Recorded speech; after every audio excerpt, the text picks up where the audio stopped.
សប្តាហ៍ក្រោយនេះរ៉ូដូគាត់នឹងរៀបអាពាហ៍ពិពាហ៍ជាមួយនឹង Georgina Rodriguez ក៏ប៉ុន្តែមែនទែនទៅពួកគាត់វាដូចជាប្តីប្រពន្ធដែលរៀបការស្របច្បាប់ទៅហើយបើយើងនិយាយពី culture របស់អឺរ៉ុបបើធ្វើបើតែគាត់មិនទាន់រៀបការឲ្យពេញមុខពេញមាត់ប៉ុន្តែគាត់បានរួមជាមួយគ្នារយៈពេលប្រហែលជិត10ឆ្នាំហើយតាមពីគាត់នៅអេស្ប៉ាញជាមួយក្លឹប Real Madrid ហើយ Georgina Rodriguez នេះថែមទាំងបង្កើតគ្រួសារឲ្យគាត់ថែមទាំងផ្ដល់កូនឲ្យគាត់ប្រហែលដូចជា3នាក់អីខូចមួយក៏មិនធ្វើ4នាក់ឥឡូវនេះតាមពេលវេលាដែលរ៉ូដូបានកំណត់ហើយនឹងភរិយារបស់គាត់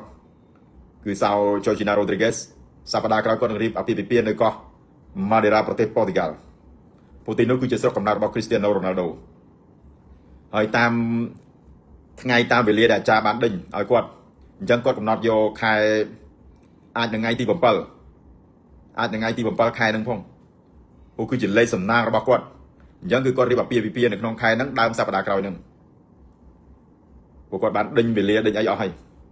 យការរៀបអាពាហ៍ពិពាហ៍នេះគឺមិនត្រូវធ្វើបានធំដុំទេគាត់អញ្ជើញសាច់ញាតិគ្រួសារសងខាងអាចារ្យហើយមានមិត្តភ័ក្តិតិចតួចមែនទែនដែលរ៉ូដូត្រូវបាន invite ឲ្យចូលរួមនៅក្នុងពិធី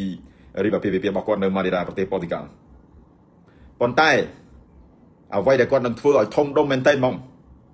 គឺកាត់ចំណងដៃនេះគាត់កាត់នៅLOLC នេះគាត់ដាក់ឲ្យត្រូវចំនួនលេខរបស់គាត់ហ្មង700តុកគឺគាត់រៀបបានន័យថា700តុកគាត់ការនៅ Madeira ប្រទេសប៉ូទុយហ្គាល់គាត់មកកាត់ចំណងដៃនៅជ្រោយយ៉ាវ៉ានៅពេញយើងនេះនៅLOLC នេះស៊ី700តុកអញ្ចឹងឥឡូវនេះគាត់អត់ទាន់ចែកធៀបទេដោយសារគាត់គាត់រៀបអាពាហ៍ពិពាហ៍ឲ្យចាស់ទុំដឹងឮសិនហើយពេលវេលានេះគាត់ត្រូវបានអ្នកគ្រប់គ្រងជុំវិញពិភពលោកទន្ទឹងរង់ចាំយូរមកហើយគាត់បានភ្ជាប់ពាក្យហើយគាត់បានបំពេញមុខបំពេញមាត់ឲ្យទៅនារីម្នាក់ដែលគាត់ស្រឡាញ់អាហ្នឹងហើយបានពូ respect គាត់កន្លែងហ្នឹងថាគាត់គឺជាបរិសុទ្ធជោគជ័យហ្មងគាត់ជោគជ័យទាំងការងារគាត់ជោគជ័យទាំងគ្រួសារគាត់ជោគជ័យទាំង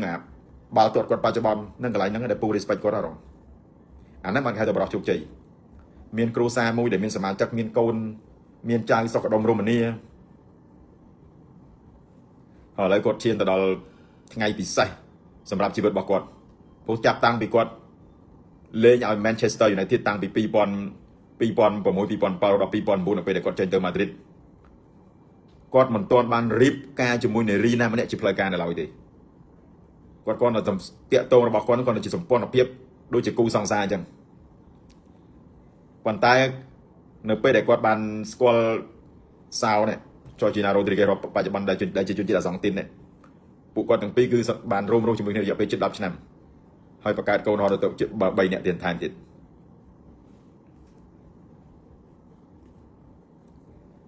អញ្ចឹងពូត្រឡប់មកវិញគាត់ការនៅប្រទេសប៉ូទុយហ្គាល់នៅ Madeira ស្រុកកំណើតរបស់គាត់ហើយគាត់កាត់ចំណងដៃនៅពេញនៅ LOLC ជ្រោយយ៉ាវ៉ានេះស៊ី700តុកហើយតន្ត្រីគាត់ហៅតន្ត្រីតាក្រូចកាត់សក់គាត់ហៅតុកហើយនឹងពាក់មីកាត់សក់